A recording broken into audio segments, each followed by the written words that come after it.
There you go. And first and foremost, normally we would have 10 minutes of housekeeping, and Jenny would go through the dates for the diary, for example. But she and I have suggested that, in fact, what we should do this evening is to simply remind you that the dates for the diary are on the website. So just Google Faringdon Peace and you'll see a very obvious link to the latest dates. And you'll see there that they are dated today, and the next speaker meeting, as you can see, beginning of September, there we have got possibly Zoom or in person. So that's something for us to look forward to. That's the housekeeping covered. So therefore, it gives me great pleasure to introduce briefly Bruce, who's going to say a few words of welcome. And there is a good reason for asking Bruce to be part of this meeting, because normally at this time of year, we'd be having our grand peace fete. And for the last however many years, Bruce has also come and joined us for that. This year, obviously, is different. We did have our Grand Peace picnic last weekend on Saturday, which was great, but it wasn't quite the same as the fete. So, Bruce, the floor is yours. Well, thank you very much. Can you all hear me? Yes. Yes. Well, I got the phone call from Jenny, and a phone call from Faringdon asking me to do something. There's no argument. I said yes immediately, whatever it was. I only discovered later on that it was this. So I don't know what I'm doing here, but I'll try to do my best for 4.5 minutes. That's what you had, half a minute already. I got into the peace world by accident, really. I was in the army. I spent 2 years in the Royal Tank Regiment and did various bits and pieces, all quite peaceful. But it was a very military background that I had. My father was in the First World War and so on, and was badly wounded. So when I left school, I had no idea that there was a peace world that I might get into. But I met some nice old Jesuit archbishop who was, I could always see he was the outsider amongst the bishops. And I said, why don't they really like you very much? Oh, he said, because I'm different on lots of opinions.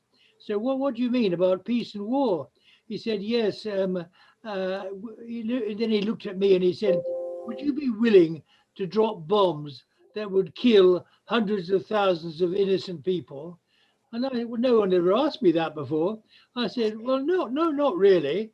And so then I began to side up with him, Archbishop Roberts, and began to become quite awkward on the wrong side, that is on the peace side.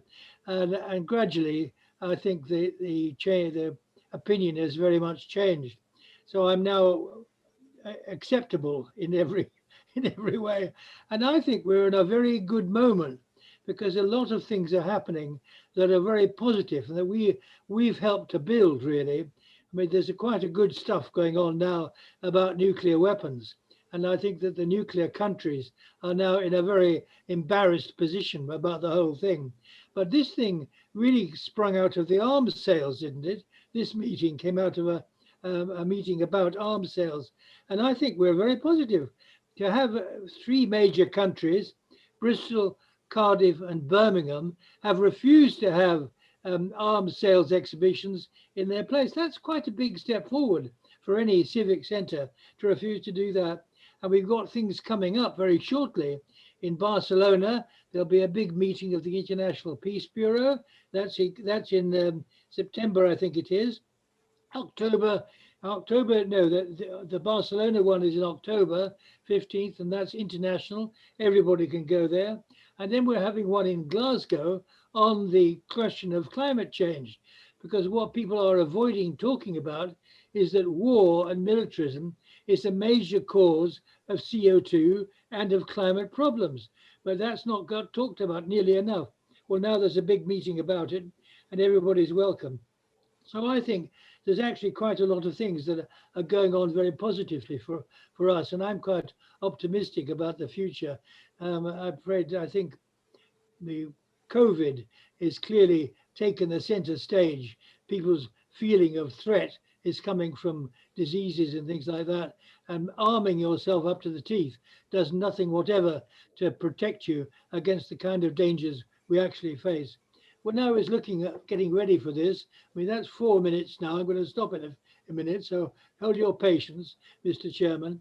I looked up and I found this excellent sheet, which we did a long time ago, about the United Nations, because it's really time we went back to think about why the United Nations was founded. And this was the preamble to the Charter of the United Nations. And it starts, "We the peoples of the United Nations are determined to save succeeding generations from the scourge of war." So we're not just talking about one weapon or another weapon. We're talking about the concept of ending your problems, ending your disputes by killing other people.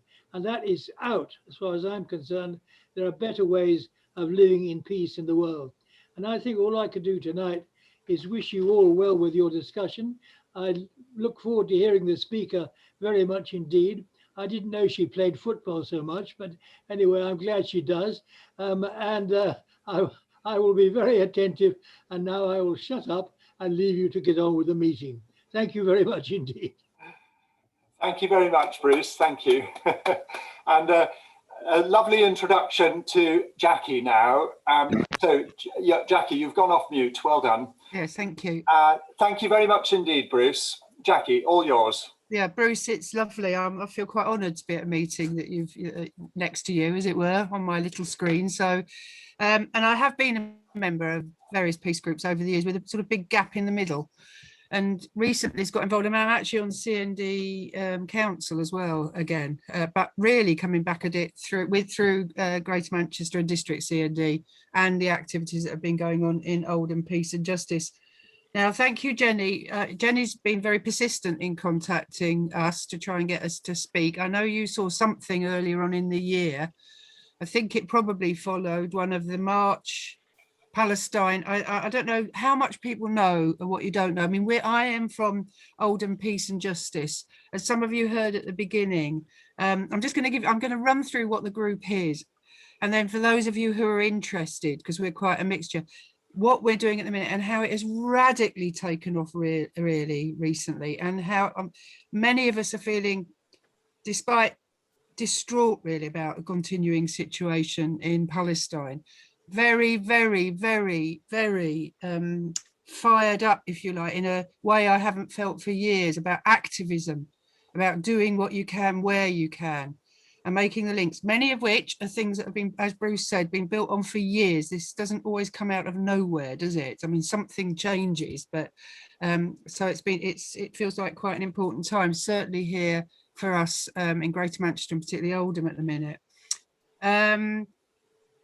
So Elbit Oldham is what the focus is, and I'm going to explain a bit about that, the before and after, try and link it a bit with the arms trade.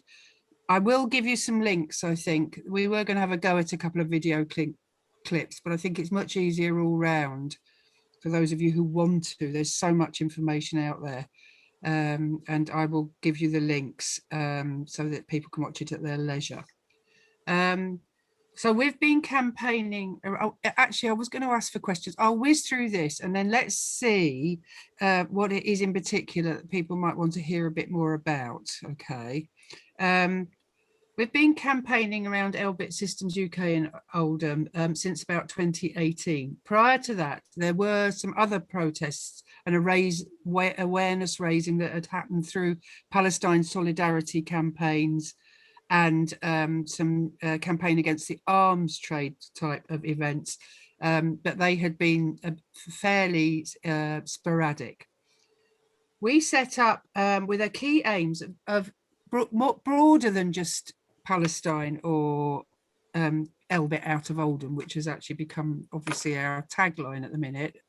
Well, our key aims are to stop the injustices of war and the UK arms trade in particular, of course, to stop the manufacture of arms at the Israeli arms factory Elbit Ferranti in Oldham, and really to try and build on that, to build social justice and create what we called, I didn't quite understand what we were talking about at the time, community education. But in actual fact, that is crucial. as in discussions, linking protests, discussing issues and facts. And that is what we are able to do on the street, quite literally at the minute at our various protests. Bite-sized chunks sometimes, but it has been a fantastic way of doing education, I guess, and all the links that are so powerful. We are looking for two-way embargoes, and we are obviously doing a lot of campaigning work as well, lobbying and so on in the old-fashioned way.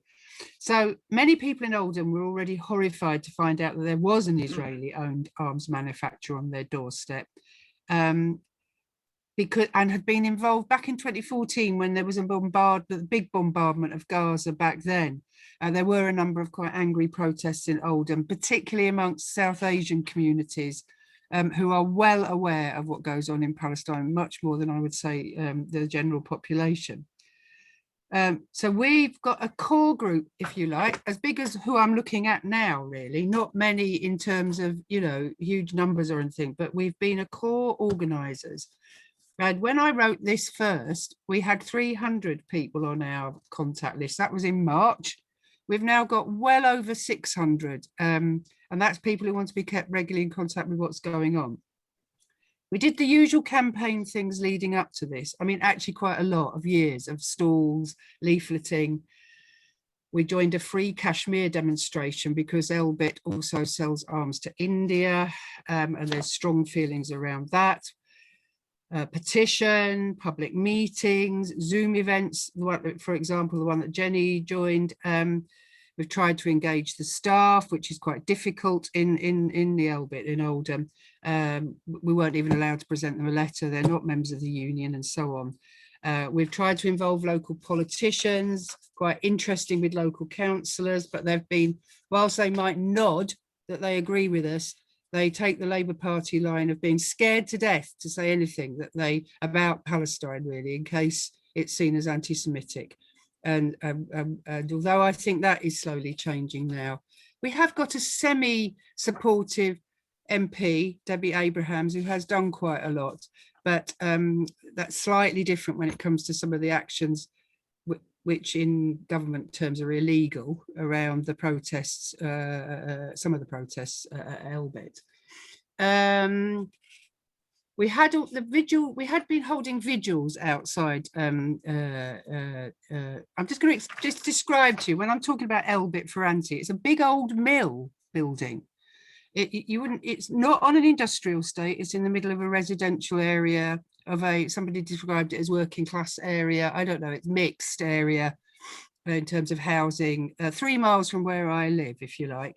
You wouldn't know what it was. There aren't big signs saying anything outside other than Cairo House, which is the name of the mill. And it's in with some other mills.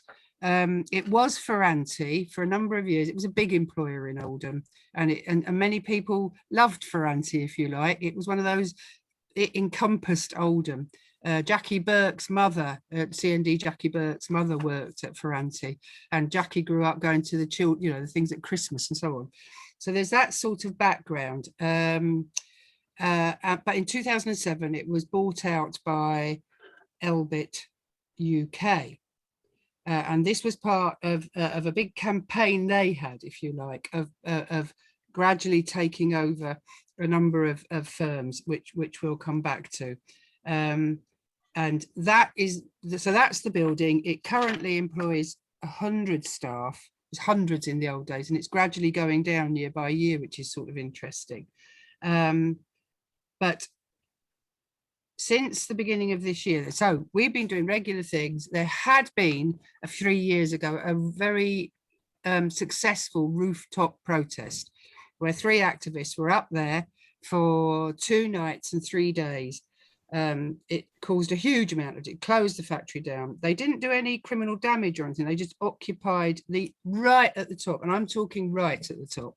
When we see the photographs now, they're on the lower level. These 3 got right to the top. And there was a peace camp at the bottom and focused suddenly.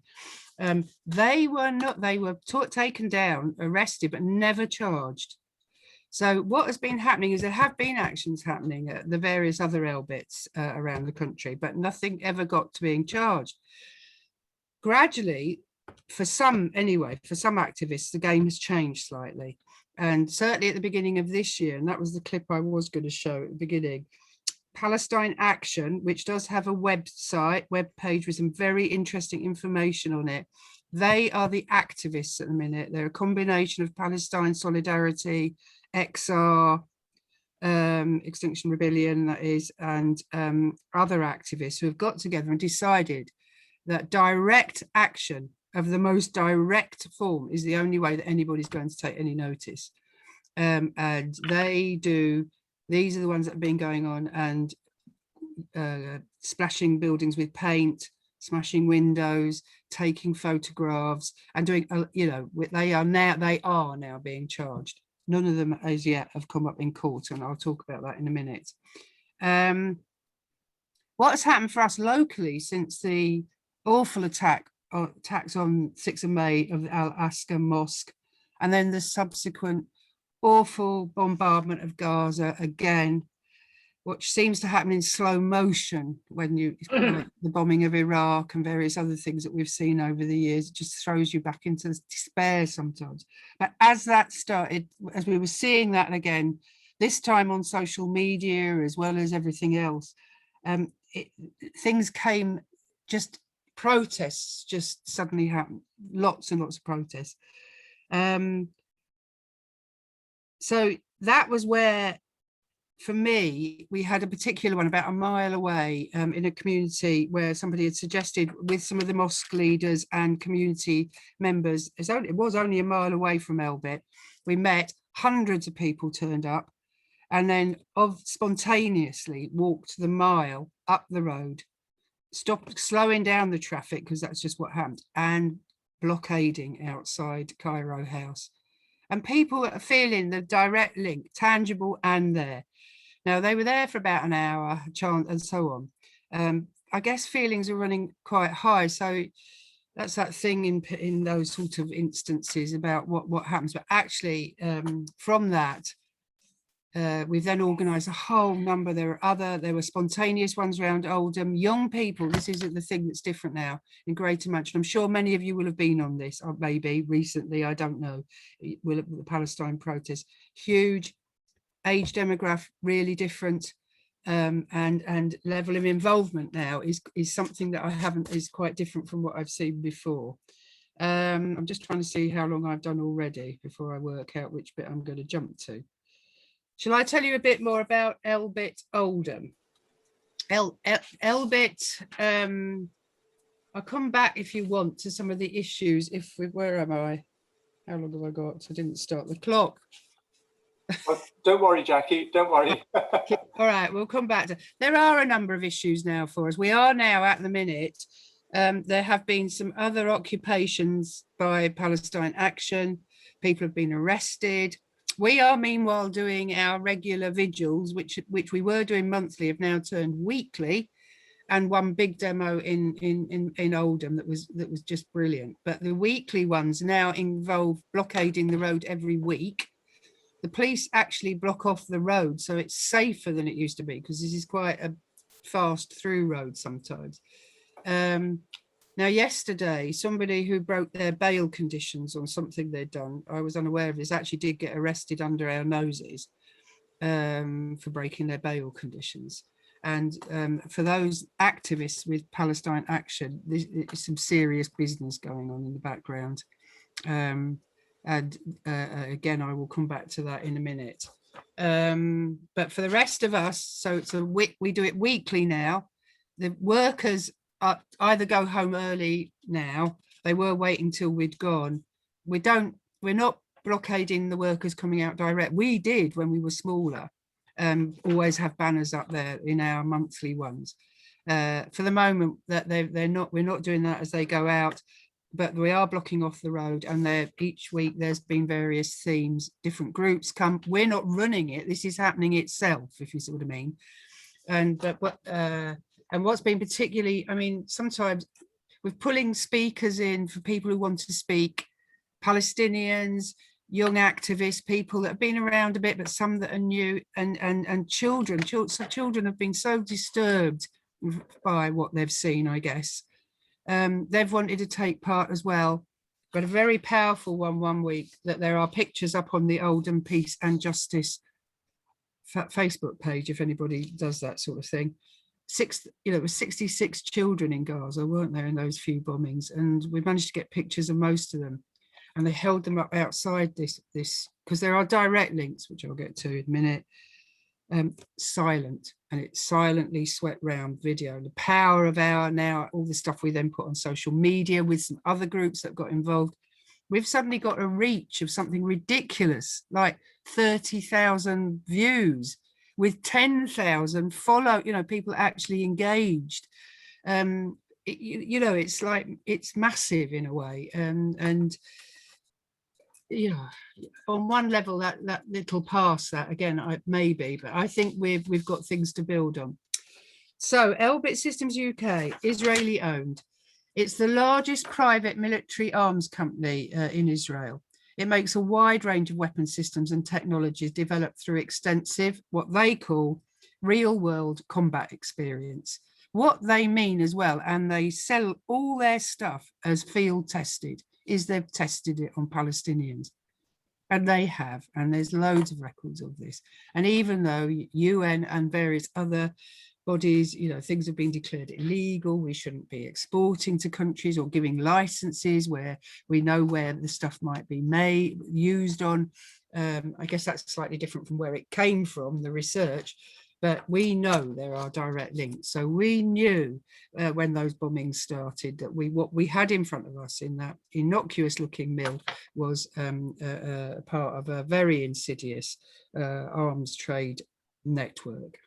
There are 10 facilities in the UK, 4 where things are actually manufactured, and then bits and pieces of other things, and offices, I think, in Bristol we managed to locate, Jenny, and I don't think you knew something about that.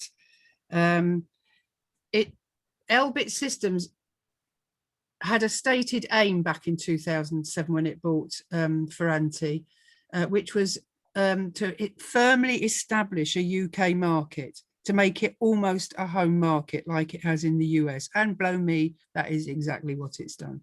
In 2017, it made its debut appearance at the massive arms fair, the Dicey one, that I'm sure some of you have been involved in campaigning against. The Vice President of International Marketing of Elbit Systems noted the significance of this at the time, saying we must treat Britain as an actual home market, similar to the USA and Israel. We're being branded, the Ferranti is one of the brands. We are a shop front. We feel we're a shop front in Oldham, where people can pick and mix which bits of watch they want that are being manufactured. They've done it very successfully. There's quite a lot of detail. I'm probably not going to go into it now, but on the Palestine Action, which I've just lifted off their website, thank you to them. In general terms, there are these big facts, and there's a load more that backs this up. Elbit provides the Israeli military with around 85% of its killer drones. In 2018, it purchased IMI Systems.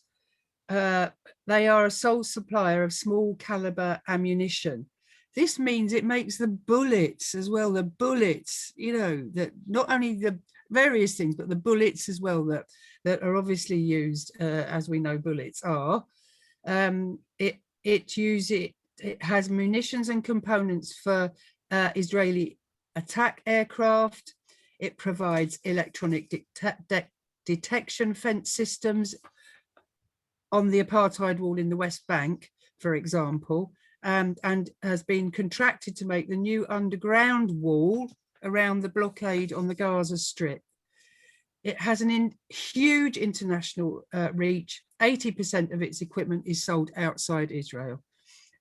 That's why the two-way embargo thing is so important. Elbit Oldham. Palestine Action has got an impressive list on this. If I go on to it, we'll be here all day explaining all of it. But it's things like iron vision helmets for battle tanks. It's spying and target systems for drones, which kind of fits in with this, which are sold to the MOD as well. and fits in with the defence review of the sort of changes that are going on there about how we do our military bits nowadays. There's something called Sky Eye, which is a surveillance and intelligence gathering system on drones, which monitors and records very large areas. There's something horrible called Spectro XR, which is almost like one of these locating target things on computer games, locate fire. And you can do that from a great distance without getting anywhere near. And they're very highly technical on this. And all these parts, we've got lists now from Freedom of Information requests, are part of what's going on in right near me, 3 miles away from where I'm sitting now. The Made in Oldham claim was made directly at the 2019 Dicey Fair as well. This time, the then Defence Procurement person, Anne-Marie Trevelyan, I think, she boasted that we were about to invest 31 million in a new contract to provide a joint fire synthetic trainer at multiple UK sites. This is an incredible Israeli idea built in Oldham, which will sustain 30 jobs and allow students from the Army, Royal Navy and RAF to train simultaneously together in realistic and complex battle situations. Again, their backdrop for all of this is based on what they have been doing to Palestinians in Gaza and other places. Finally, really, in terms of what we think is happening in Oldham, or generally, is that in January of this year, the UK Ministry of Defence awarded a five-year contract to something called this Dismounted Joint Fire Integrator System, which again, this is all part of how you manage conflict nowadays. The management systems that speak to each other, command and control, and part of the British Army is very, very integral to the British Army's modernisational plan. Done exactly what they wanted. They're exactly where they wanted to be. Very, very successfully, really. Business as usual for them, but not for us. And we are picking up, we try and pick up on the licenses. We're asking questions about the contracts that I barely understand, but we've got somebody very good in the group that does a lot of the freedom of information stuff. And the devil is in the details sometimes, although it gets a bit mind-blowing. We also discovered that, and there's something called sharing in growth, which is government quango that gave money to developing businesses. And most of this went to arms manufacturers again. How we think we need to put government money into that sort of development, I really don't know. And the pandemic has shown us that it would be much, this has been going on for years, I know, a bit naive to think it doesn't. But wouldn't it be good if there were those sort of things now for developing things that could have properly and will properly in the future manage pandemics, social care, proper technologies that are environmentally friendly and all the rest that we all know. So we know, by the way, that there have been at least 35 applications for licenses of nearly 40 of licenses to export from the Ferranti and Oldham since 2015. We do not get told where they're being exported to, because of course we can't have that information, and we suspect that will be a number of countries whose human rights records don't even bear thinking about. There's a brilliant thing, I'm nearing the end now, and then I would like to see if people want to know a bit more about any of the aspects of our campaign. The campaign against the arms trade have joined together with War on Want and PSC to do a really good update on UK-Israeli arms trade briefing. And there's something like this. In the last 5 years, over £400 million worth of military technology and arms export to Israel has happened. And many of these link with all sorts of parts of the Israeli army and current bombardments and ongoing repression. The other Elbits, so that you know, so, okay, going back to Palestine Action and sort of going, what can people do? Depending on what you want, I'm sure there's the usual things, because it really is important to get governments questioned, to support early day motions that are going forward, to look at licenses, to try and get the UK to freeze any more contracts and licensing, and there's that going on. Palestine Action, if you look at its website, they need various support. I'm not suggesting we all hair up onto roofs or anything, but there's background support in a number of ways, not least when they're in court and things like that, doing fairly quick things that were done for Greenham and all the rest of it over the years, where people were done for a lot of damage there, and you build cases and you make campaigns around the actual court appearances. That's all that, and at short notice we're being told where they are, because they're not always giving us much notice when people are coming out. That's quite apart from, so we have to do, well, people can support people who are, once they're held, and until they are either released, or now they're being held, some of them more now, because they've done multiple actions. And there's one of them on his 4th week of hunger strike at the minute, somebody called Yogi Bear, who is a XR activist, but you know, he's taken this, you know, that's a fair old time, and he's objecting to, he's being held. I think that was a Birmingham protest that was a result of that. We've got the other Elbits, by the way, are in Chenstone. There's one in Kent called Instro Precision. The one in Chenstone is UFL. These are all companies that have been bought by Elbit. There's something called Elite KL in Tamworth.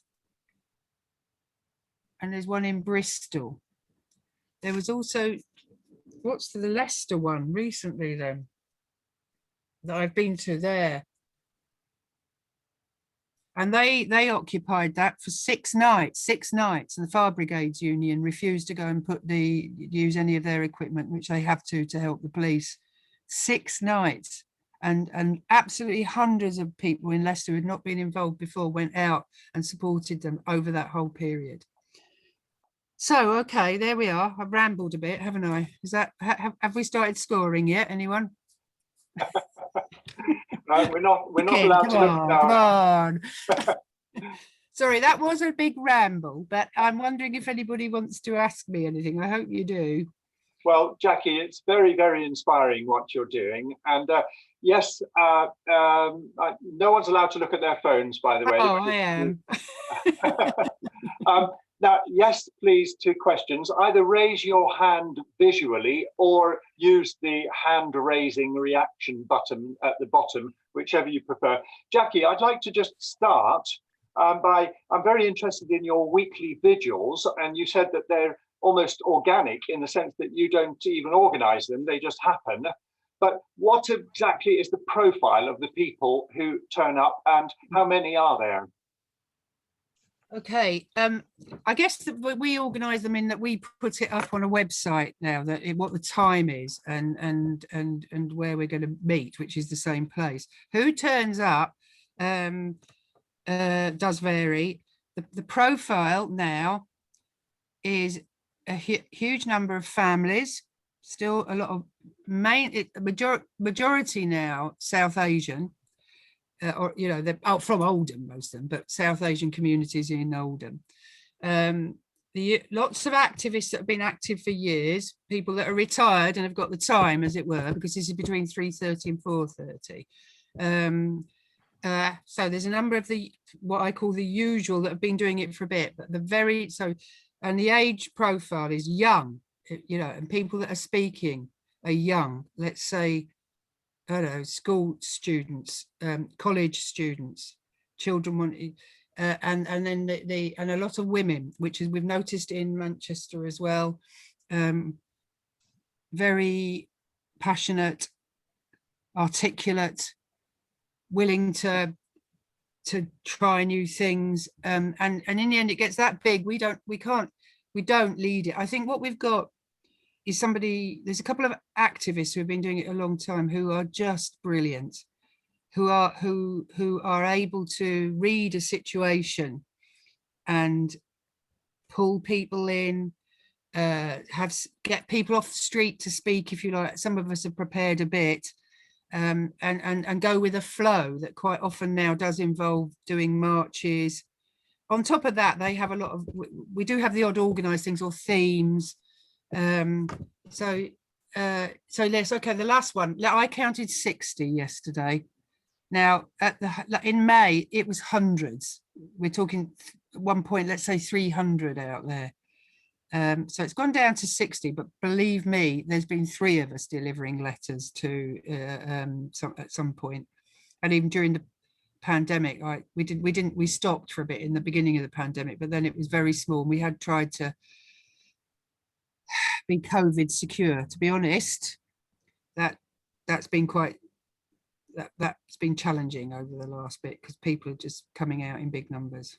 Well, it sounds as if, it's reminiscent of the 80s when families were out protesting against crews, when it was a real game changer. And it's clear in this case, you've really captured the imagination of families and younger people, which is absolutely fantastic.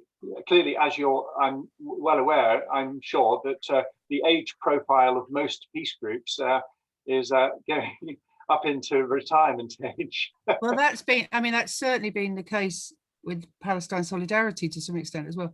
I mean, there is a religious, there isn't for me, but I think for some of these groups, it was the Al-Aqsa Mosque that was the absolute game changer or was the thing that really motivated a lot. Right on was it not on the eve of Eid? Yeah. It was the night before. I mean, it was like you could have made that up as something that was provocative, really. And the ripples are huge. And so I think some of it we've done our best to steer, and that is because we have quite within people that we already know that are very much part of the campaign, that we've got clear guidelines if we can, and we stop things and take posters away if we think there is stuff sometimes that is bordering on what we won't support. So we have to state that it's not, it's anti the Israeli state, that this is not anything that does look anti-Semitic. I think there could be some debates on that where that strays sometimes.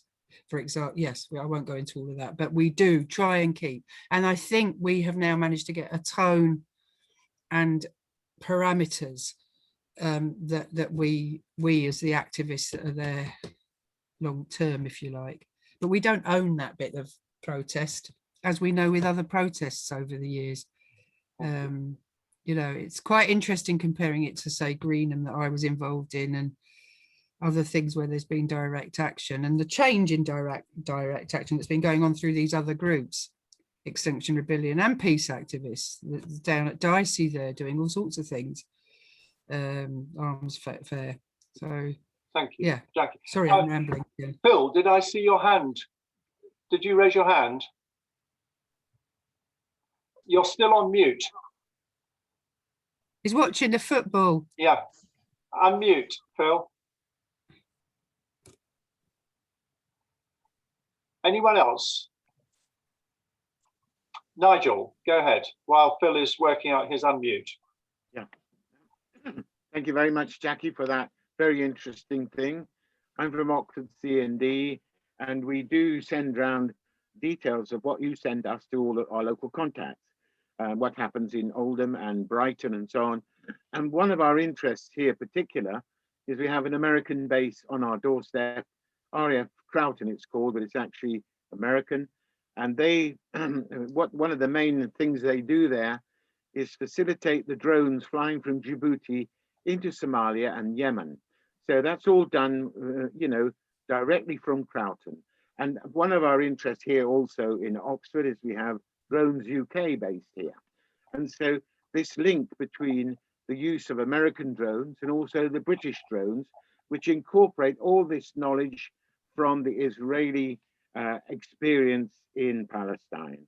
So we're very interested in these developments on drones, which all comes really from what's happening in Palestine and what's happening through the Israeli thing. So there's a big connection for us in a different kind of way, apart from our interest in what's happening in Palestine. But there's a definite, we see what's happening in the development of drones here, aided by Israeli. We see there is a an exchange of arms and implements, you know, that we export to Israel and they export back. So there's a huge connection. And you mentioned the command and control. And as our forces are being reduced in number, then these new elements, the same in America, I've just sent something around about what's happening in America. So this command and control is a key thing now. It's overtaken sort of Vision 2020. They want, with fewer people, to do far more things, you know, digitally and electronically. And a lot of that experience is coming from Israel and the work, you know, that you find out about it. So thank you very much. I think absolutely what you're saying, and you know, these USAF bases and all the rest of it. I mean, there's lots of facilities in lots of places, aren't there? And for people that are beavering away and been doing stuff for years, it's brilliant. And I've got absolutely huge respect for Campaign Against the Arms Trade, for CND. You know, CND has recently put out a leaflet on drones, hasn't it? Which JACQUI, yes, because of their potential for carrying, you know, other nuclear stuff as well. So and I think making the links is really good. It's great though, isn't it, when if you've concentrated on something and find something that for that moment you can do something about or bring attention to, it all builds on. I think the only way we're going to change anything is if we change in the end what is acceptable and what isn't. They've got all the power, the arms companies, haven't they? They ignore every last UN. I'm glad Bruce is feeling very positive, but because you'd have to if you've been in the peace movement for a long time, because you know things are ignored, but you do build in the end, don't you? And something might just suddenly shift about what is acceptable and what isn't. And we may just, you know, like happened in South Africa, we've seen other things over the years, haven't you? So we're and the links you're making as well are really important, and they're good things. I think for us it's easy in a way, in a funny sort of way at the minute. It is easy to do the campaigning because we've got this wretched place so near, and because of what's happening at the minute, and it's about seizing the moment. Honestly, I feel like I'm back in the 80s a bit again sometimes, which is slightly odd, but there we are. Jenny or Phil, are you ready to ask your question? Holly, I can see, sorry, Helen, I can see your hand raised, but Jenny and Phil are ready. Is the workforce unionised, Jackie? Oh, no, I think there's one member of a union there. That would be GMB, I suppose. I'm not even sure it's that. I think it might be P. Somebody knows in our group. Yeah, I think we keep being reminded about this, but we can't get to them really. And and also, you know, although you do feel angry with the workers, it's the same old thing. It isn't them personally that are did it. Lots of people are involved in the arms trade in jobs. We are aware, but I mean, yes, at the minute they must feel a bit under siege there, and it might not feel good, and they might get. I mean, fortunately, they're quite often kept away from us at the minute because people would feel angry, I think, with them. But we are trying. And actually, funnily enough, it's the workers in the mills next door that we have more to do with. And they were most concerned that they were pointed out to everybody they were not Elbit and that they. I mean, that's an interesting, sort of lever, if you like. So we have work to do there, but you know, it is difficult to get hold of the workforce. I don't know what we do. We did try the letter. Anybody got any ideas? That would be great. We are looking at, we're not just, one says about disinvestment and transferable skills and all the rest of it. And once again, how long have we been saying that? But again, we have to push that. We've seen that it can happen. It's like we've forgotten what happened last year already. And we try to push our local leaders to make a bit more of that. They have no power, do they, local governments anymore, but they could sort of, you know, and it's in their interest because a lot of their voters are South Asia, the South Asian community reps, you know, in those wards. And maybe we need to be a bit more helpful to them about how they might bring that up and address it. But there's a new leader So we're working on that. But the workers, it's a problem. And your Labour MP, Debbie's though. Debbie plays an interesting game.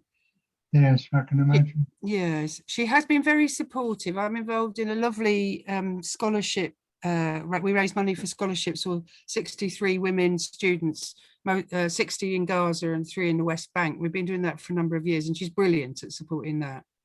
So they do not like the direct action at all outside Elbit. They very worry with the police about what they call community cohesion issues. There is a potential for conflict because there is quite a big far right in Oldham. There was, I mean, all right, it's a long time ago, but there was 10 years ago the riots, which still. Yeah. There's also the prevent agenda, and we are labelled as on the prevent list. The Oldham Peace and Justice and anything we've done with Elbit for some time now, we're given as an example when they train people in the council of who's on their prevent list. So I don't know what to say. And the council are there quite often in their little car with the community police doing I don't know what. They've decided recently they're putting policemen there that represent the community a bit more and try and be chatty and then lie to you and whisk somebody off under our nose yesterday. So, etc. Yeah. Helen, go ahead. Yes, I was just very interested in what you were saying about community education, how you've managed to engage with so many people so quickly. How did you actually do that? What do you mean by community education? And, well, what do you actually do on the street? Yes, well, so when we said that years ago, we would just the usual thing, have meetings and try and make facts available and leaflets. What's happening now is that really we make sure that when we're out on the streets that we're trying to prepare ourselves better, all of us a bit, that we have something to say that might be new information to people. It's like some of what I'm giving you now. Pick a chunk of that and say it, because somebody's going to listen, even if it's, certainly who the crowd you've got there, but the police that are standing around, usual thing, and the local residents as well. So you're letting people know what's on there, then you're making the links. And then somebody the other day who he actually lives in Bolton was there. I think he must have come from South Africa years ago, and was talking about very movingly about the links, similarities on apartheid between what he'd experienced and what he was seeing there, and feels really strongly about he's there every week. We get there was a Palestinian family from Syria, and they're invited to speak, and they're talking then about people don't know that there's a diaspora there and what the situation is dire, and she gave us one awful story, awful, about a member of her family. So there's a story, a human story, a woman in front of us whose son was translating, and they're bickering slightly between, so it's like, we can all relate to. But you then link that in, I guess, with other things that are going, yes, you explain to people that's why people are there, I guess. And then for themselves, a lot of people, of course, they read, and on social media, they're beginning to do clips. They're actually setting up sort of small sessions of facts. I mean, I guess the people on the right are doing this as well, but there are ways of getting chunks of information out to people. But the way we want to do it is we have some power, some control over what we're saying, obviously out on these events. But I actually feel and we've really got to try and do some more stuff with the local community, because they are getting rarely naffed off with the road being closed. And that seems to be, obviously people then get quite cross, and then that's when we're trying to tell people who are there, please, whatever's being said within reason, that's the peace bit, if you like. That's a different background. When we've been doing our protests and training and all the rest of it, about not, how you respond and all the rest of it. So we try and do that as well, but that sometimes by working together with people. and intervening quite often. Well, on the bigger ones, we've had to intervene a few times, etc. Jackie, you mentioned that there are 10 other Elbit Thank you. around the country, and Yes. 4 are manufacturing sites.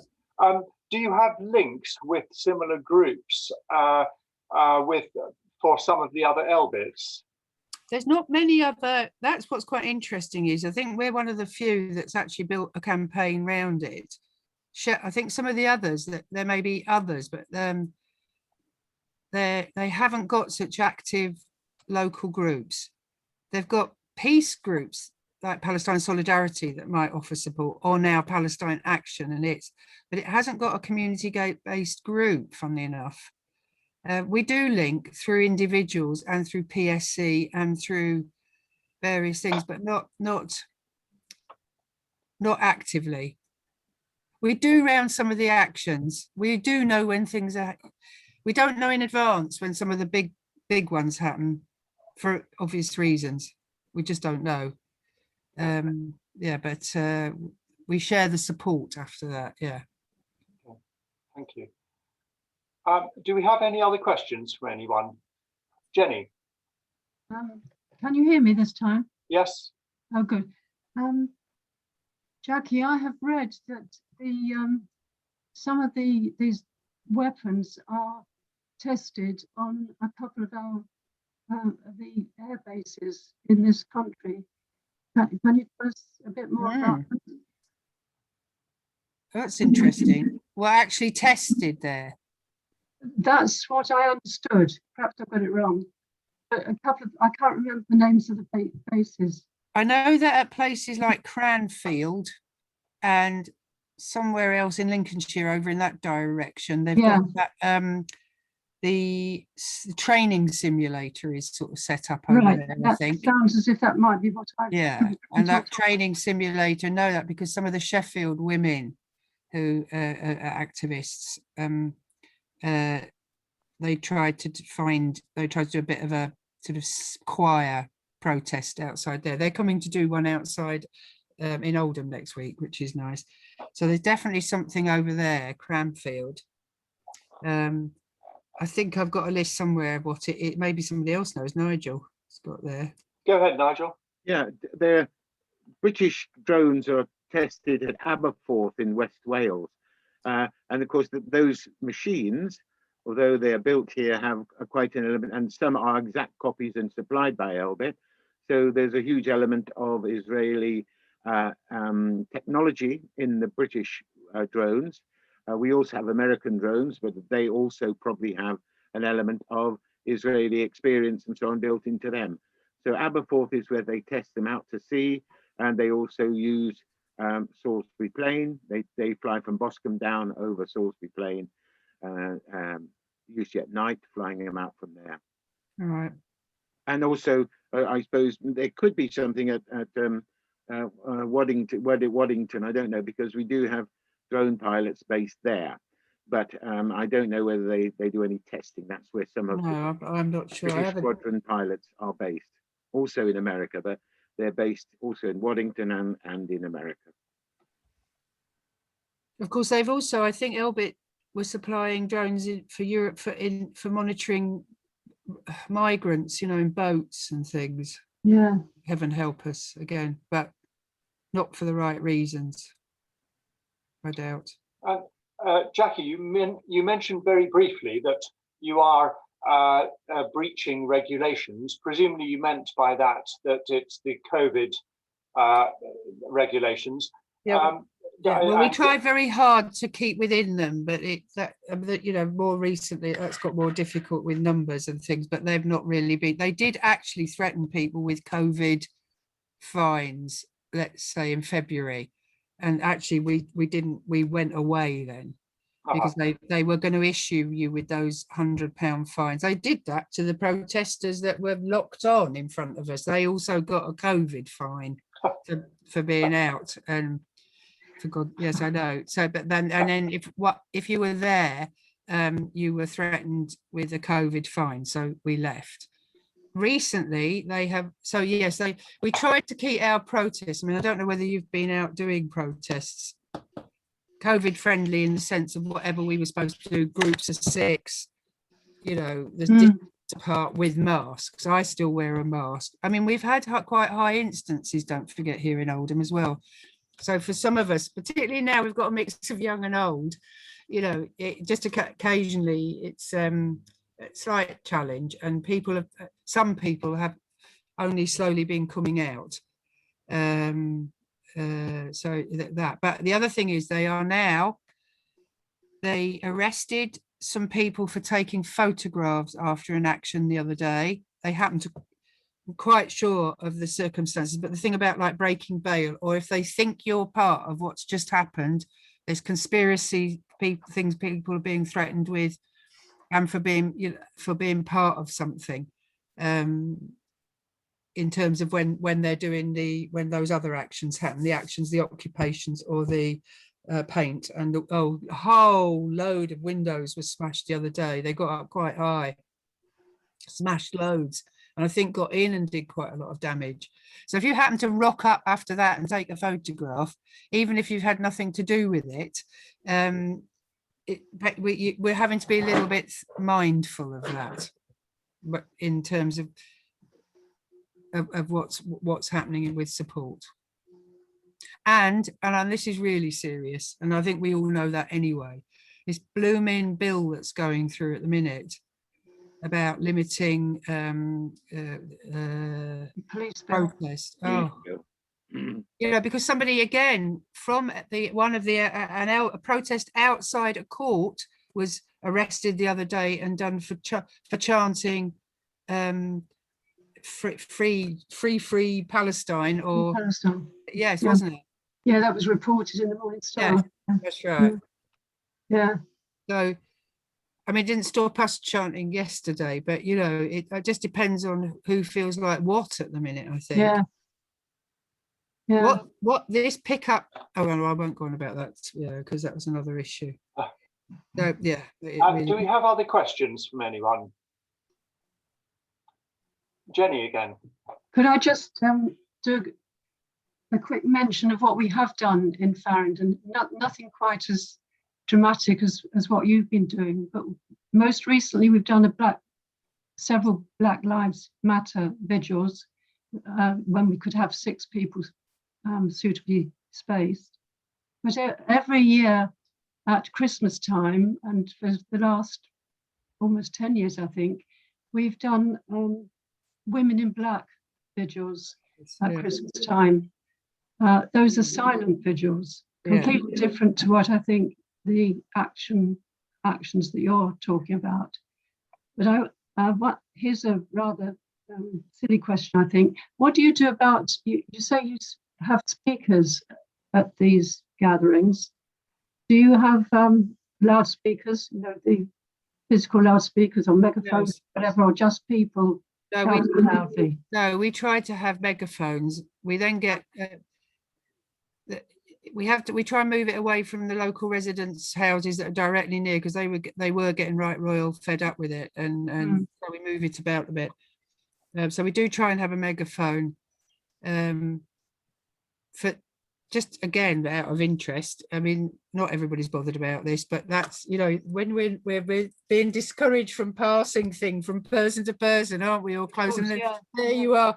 So I keep my mask on when I'm using it, strangely, but not everybody does. But we listen, Jenny, we used to have silent vigils. That's what we used to do up until really. That was because in a way that's more powerful than for the staff. You're holding pictures of something or there.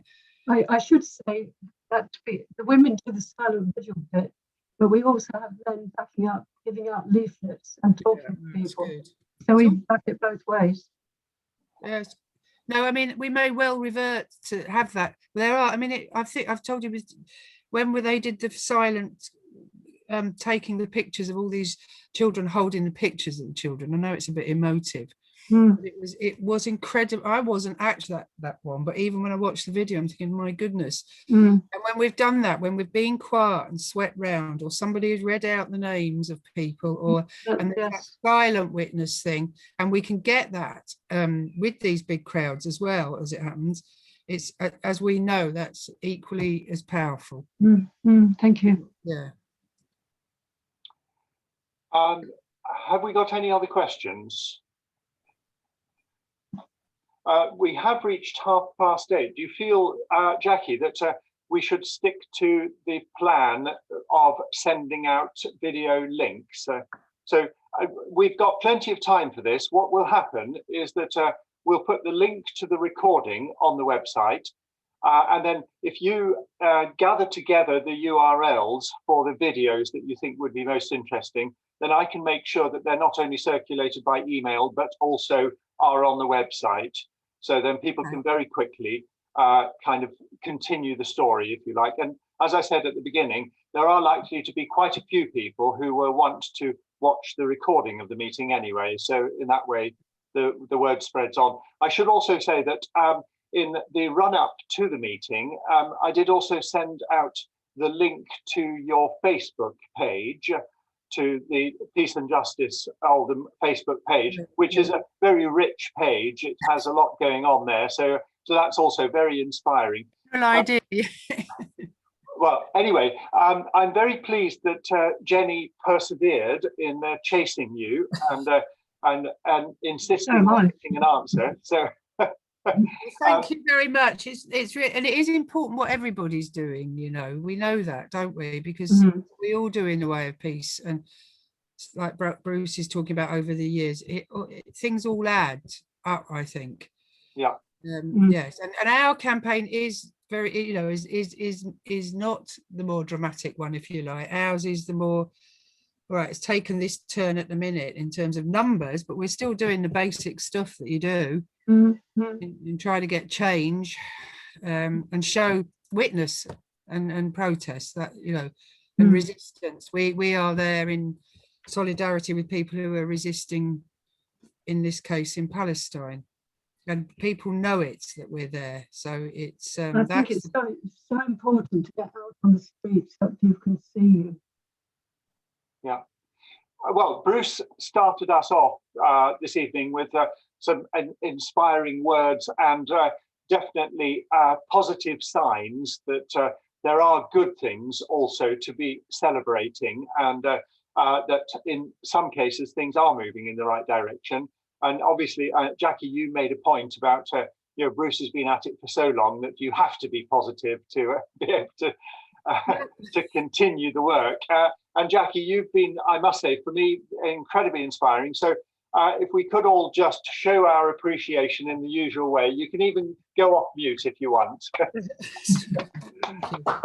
Thank you very much indeed, Jackie. It's been really kind of you to share your experiences with us. That's great. All right. And I mean, there's just little clips. I don't know if anybody, I'll put one up of the Elbit Systems, one of their rah-rah videos, because it kind of says it all, from 2020. And I know it's a bit like teaching all of us to suck eggs, but it's quite chilling, really. Yeah, and as well as a few of the others. That's all. They won't be very long.